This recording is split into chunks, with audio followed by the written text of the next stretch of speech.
Record তাপপ্রবাহের পর ফ্রান্সে ভয়াবহ দাবানল, তীব্র গরমে প্রাণ হারিয়েছেন ২,০০০-এর বেশি মানুষ। ভবিষ্যতের যুদ্ধ মোকাবিলায় ব্রিটেনের আধুনিক ড্রোন প্রযুক্তির সফল পরীক্ষা সম্পন্ন। রাশিয়ায় জ্বালানি সংকটে অবৈধ পেট্রোল বিক্রির চক্র আটক, বাড়ছে বৈদ্যুতিক গাড়ির চাহিদা। তাপপ্রবাহে গলছে সুইজারল্যান্ডের হিমবাহ, বড় পরিসরে বরফ ক্ষয়ের শঙ্কা। বিশ্বকাপে নকআউট হওয়ার পর জার্মান জাতীয় দলের কোচের পদত্যাগ। ইউরোপের হালনাগাদ ও বৈচিত্র্যময় খবরাখবর আপনাদের সামনে এক নজরে তুলে ধরছি আমি রেশমা আহমেদ।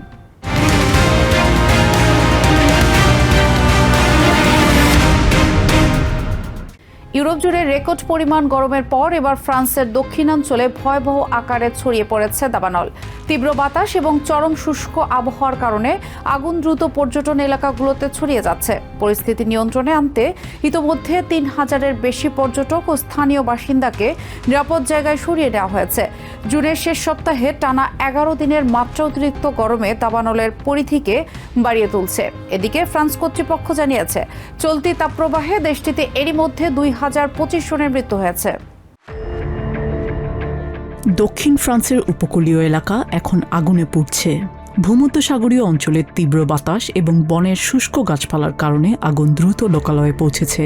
স্পেনের সীমান্তবর্তী ক্যানেট-এন-রুসিলন ও ফ্রেজুস শহরের ৬টি ক্যাম্পসাইট এবং আবাসিক এলাকা থেকে ৩,০০০-এরও বেশি পর্যটক ও স্থানীয় বাসিন্দাকে জরুরি ভিত্তিতে সরিয়ে নেওয়া হয়েছে। দাবানল ক্যানেট-এন-রুসিলন বন্দরে আঘাত হানায় বেশ কয়েকটি গুদামঘর এবং নোঙর করে রাখা বিলাসবহুল ইয়ট পুড়ে ছাই হয়ে গেছে। পরিস্থিতি নিয়ন্ত্রণে আনতে স্থলভাগে কাজ করছেন ২,০০০-এর বেশি ফায়ার ফাইটার। বিশেষ ফায়ার ফাইটিং উড়োজাহাজ দিয়ে কেমিক্যাল ও পানি বর্ষণ করা হলেও বাতাসে আর্দ্রতার চরম অভাব এবং দমকা বাতাসের কারণে আগুন নেভানোর কাজ ব্যাহত হচ্ছে। ফ্রান্সের প্রধানমন্ত্রী সেবাস্টিয়ান লেকর্নু জানিয়েছেন, চলতি মৌসুমে এ পর্যন্ত প্রায় ৭,০০০টি অগ্নিকাণ্ডের ঘটনায় ৮,৭০০ হেক্টরেরও বেশি বনভূমি পুড়ে গেছে, যার মধ্যে মার্সেই শহরের উপকণ্ঠে পুড়েছে ১,২১০ হেক্টরের বেশি এলাকা। বনাঞ্চলে এই ভয়াবহ আগুন ছড়িয়ে পড়ার মূল কারণ জুন মাসের শেষ সপ্তাহে ফ্রান্সে আঘাত হানা নজিরবিহীন হিটওয়েভ।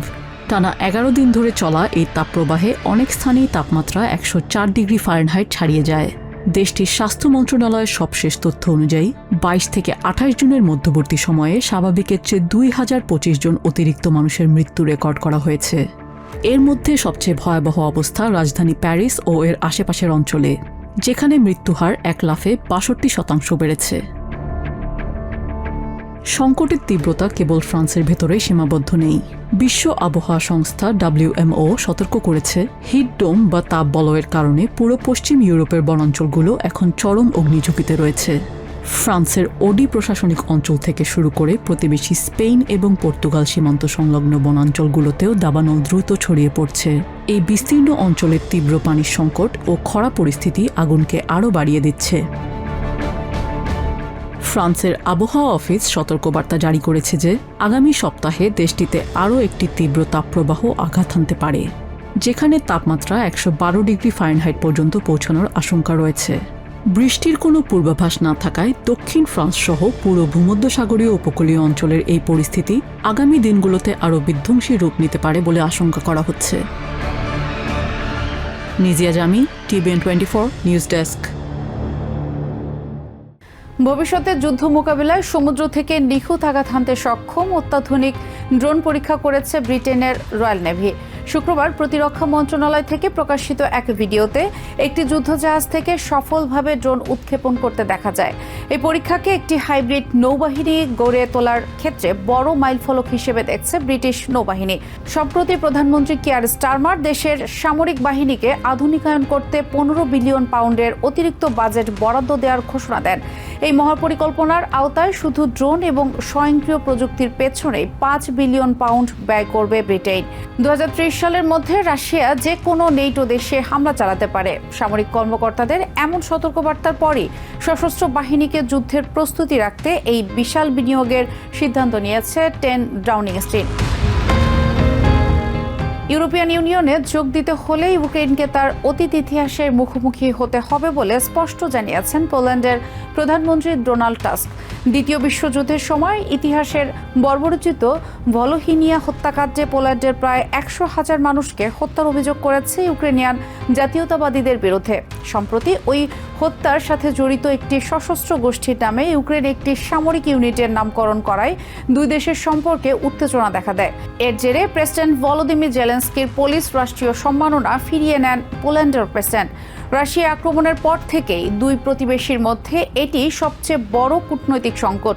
তবে প্রধানমন্ত্রী টাস্ক জানিয়েছেন, ওয়ার শর্তে দুই দেশের পররাষ্ট্রমন্ত্রীদের বৈঠকের পর উত্তেজনা কমানোর ইতিবাচক ইঙ্গিত পাওয়া গেছে। ঐতিহাসিক সত্যকে মেনে নেয়া এবং বেদনাদায়ক অতীতকে স্বীকার করা ছাড়া কোনো পুনর্মিলন সম্ভব নয়। আর পুনর্মিলন ছাড়া ইইউ এর কোনো অস্তিত্ব নেই। ইউক্রেনকে অবশ্যই এই বিষয়টি বুঝতে হবে। ইউক্রেন যুদ্ধ লড়ছে ঠিকই, কিন্তু শান্তিকালীন সময়েও পুরো ইউরোপের সীমান্ত পাহারা দেওয়ার মূল অর্থনৈতিক ও সামরিক বোঝাটা পোল্যান্ড একাই বইছে। তাই আগামী নেটো সম্মেলনে ইউক্রেনকে অতিরিক্ত আর্থিক সাহায্য দেওয়ার ক্ষেত্রে আমাদের সতর্ক হতে হবে। রাশিয়ার দক্ষিণাঞ্চলের ক্রাসনোদর অঞ্চলের পুলিশ শুক্রবার জানিয়েছে, অবৈধভাবে জ্বালানি বিক্রির একটি চক্রের পরিকল্পনা নস্যাৎ করা হয়েছে। এই ঘটনায় 1000 লিটার পেট্রোল অবৈধভাবে বিক্রির অভিযোগে 2 সন্দেহভাজনকে গ্রেফতার করা হয়েছে। পুলিশের তথ্য মতে অভিযুক্তরা রোস্তভ অন দন শহর থেকে পেট্রোল কিনে পাশের ক্রাসনোদর অঞ্চলে বেশি দামে বিক্রির পরিকল্পনা করেছিলেন। দোষী প্রমাণিত হলে তাদের সর্বোচ্চ 6 বছরের কারাদণ্ড হতে পারে। সাম্প্রতিক সপ্তাহগুলোতে ইউক্রেনের ড্রোন হামলায় রাশিয়ার বিভিন্ন তেল শোধনাগার ক্ষতিগ্রস্ত হওয়ায় মস্কো সহ দেশের বিভিন্ন এলাকায় তীব্র জ্বালানি সংকট দেখা দিয়েছে। অনেক ফিলিং স্টেশন সাময়িকভাবে কার্যক্রম বন্ধ রেখেছে, আবার অনেক জায়গায় সীমিত পরিমাণে জ্বালানি বিক্রি করা হচ্ছে। ফলে যানবাহনের চালকদের দীর্ঘ সময় লাইনে দাঁড়িয়ে থেকেও জ্বালানি সংগ্রহে অনিশ্চয়তার মুখে পড়তে হচ্ছে। রাশিয়া জুড়ে জ্বালানি সংকট আরও তীব্র আকার ধারণ করেছে। রাজধানী মস্কো সহ বিভিন্ন অঞ্চলের ফিলিং স্টেশনে দেখা গেছে গাড়ির দীর্ঘ সারি। কোথাও মিলছে না নির্দিষ্ট ধরনের জ্বালানি, আবার কোথাও সাময়িকভাবে বন্ধ রাখা হয়েছে পাম্প। এই সংকটের মধ্যেই দ্রুত বাড়ছে বৈদ্যুতিক গাড়ির বিক্রি। মস্কোর বিভিন্ন ফিলিং স্টেশনে ঘন্টার পর ঘন্টা অপেক্ষা করতে দেখা যায় গাড়ি চালকদের। অনেক স্টেশনের মূল্য তালিকায় কিছু জ্বালানির ঘর ফাঁকা দেখানো হয়, আবার কিছু স্টেশনে কারিগরি কারণে বন্ধ থাকার নোটিশ টাঙিয়ে কার্যক্রম স্থগিত রাখা হয়েছে। সাম্প্রতিক সপ্তাহগুলোতে ইউক্রেনের হামলায় রাশিয়ার জ্বালানি অবকাঠামো ক্ষতিগ্রস্ত হওয়ায় দেশের বিভিন্ন অঞ্চলে পেট্রোল ও ডিজেলের সরবরাহে চাপ তৈরি হয়েছে। এর প্রভাব পড়েছে অভ্যন্তরীণ বাজারেও, বেড়েছে দাম, সীমিত করা হয়েছে সরবরাহ। জ্বালানির এই সংকটের কারণে অনেক চালক এখন ঝুঁকছেন বৈদ্যুতিক গাড়ির দিকে। মস্কোর একটি গাড়ির শোরুম জানিয়েছে, কয়েক সপ্তাহ আগেও যেখানে মাসে 2 থেকে 3টি বৈদ্যুতিক গাড়ি বিক্রি হতো, এখন প্রতিদিন বিক্রি হচ্ছে 2-3টি। আর এক্ষেত্রে চায়না ব্র্যান্ডের বৈদ্যুতিক গাড়ির চাহিদা সবচেয়ে বেশি। চলতি বছরের জানুয়ারি থেকে মে পর্যন্ত রাশিয়ার পেট্রোলের দাম 12% বেশি বাড়ার পর থেকেই বিক্রি বাড়তে শুরু করে। জুনে জ্বালানি সংকট তীব্র হওয়ার পর সেই প্রবণতা আরও গতি পেয়েছে। জ্বালানি পরিস্থিতি জটিল হওয়ার পর থেকেই বৈদ্যুতিক গাড়ির চাহিদা কয়েক গুণ বেড়ে গেছে। বাজেট মডেল থেকে শুরু করে প্রিমিয়াম মডেল, সব ধরনের গাড়ির প্রতি ক্রেতাদের আগ্রহ বাড়ছে। রাশিয়ার শিল্প ও বাণিজ্য মন্ত্রণালয় এবং অটোস্ট্যাটের তথ্য অনুযায়ী চলতি বছরের প্রথম 5 মাসে প্লাগ ইন হাইব্রিড গাড়ির বিক্রি আগের বছরের তুলনায় 125% বেড়েছে। একই সময়ে পুরোপুরি বৈদ্যুতিক গাড়ির বিক্রি বেড়েছে 19%।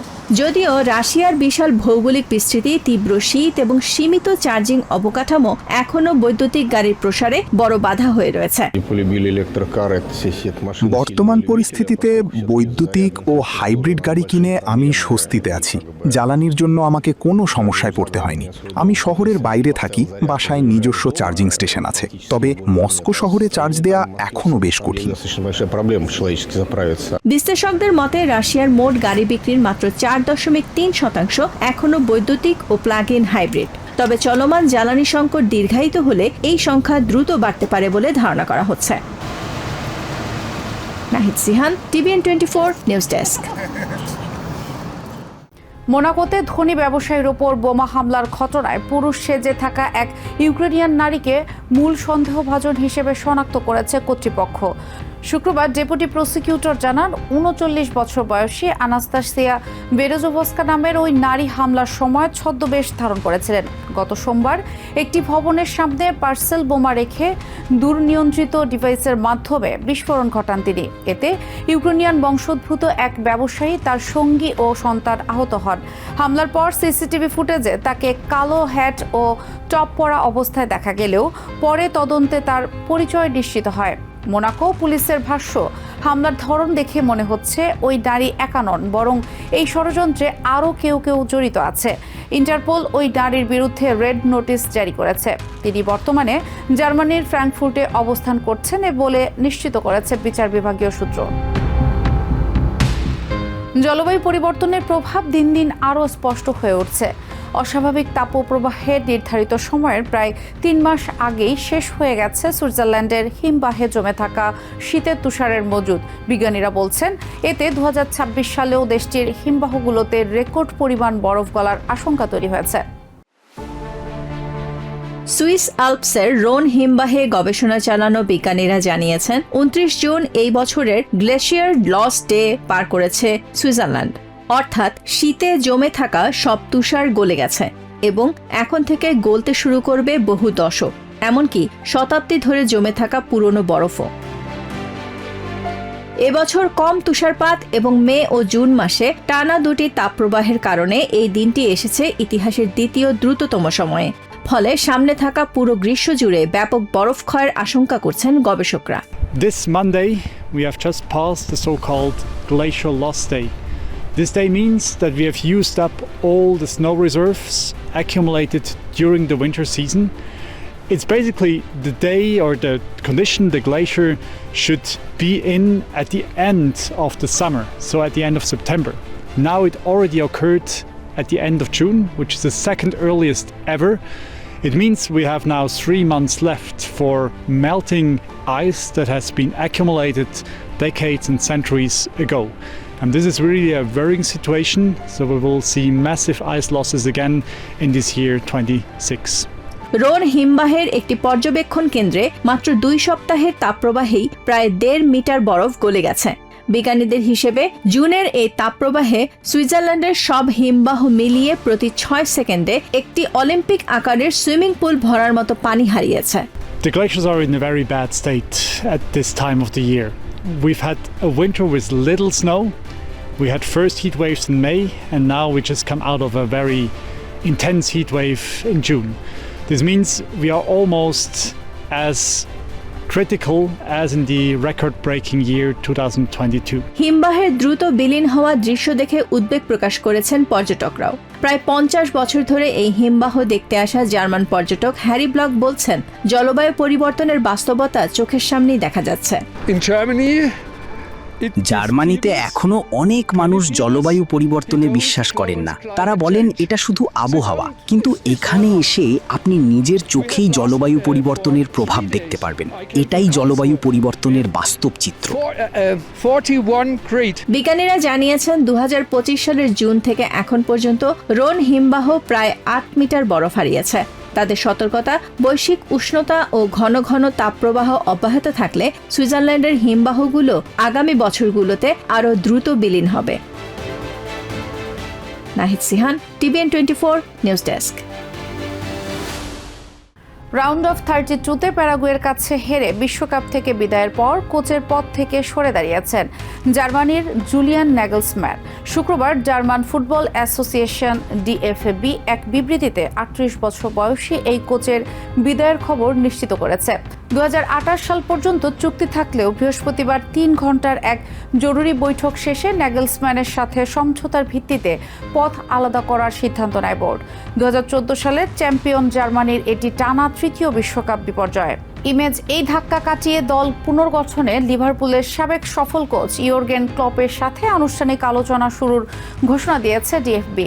বিদায়ী বিবৃতিতে ন্যাগলসম্যান জানান, এই তিক্ত পরাজয়ের পর দলের একটি নতুন সূচনা প্রয়োজন এবং সমর্থকদের প্রত্যাশা পূরণ করতে না পারাটা অত্যন্ত বেদনাদায়ক। 2023 সালে দায়িত্ব নেওয়া ন্যাগলসম্যানের অধীনেই গত ইউরো কাপের কোয়ার্টার ফাইনালে খেলেছিল জার্মানি। এক নজরে ইউরোপের আরও নানা খবর পেতে চোখ রাখুন TVN 24 নিউজ নেটওয়ার্কের ইউটিউব ও ফেসবুক পেজে। নিউ ইয়র্ক থেকে সম্প্রচারিত TVN 24 টেলিভিশন বিশ্বজুড়ে বাঙালির কণ্ঠস্বর।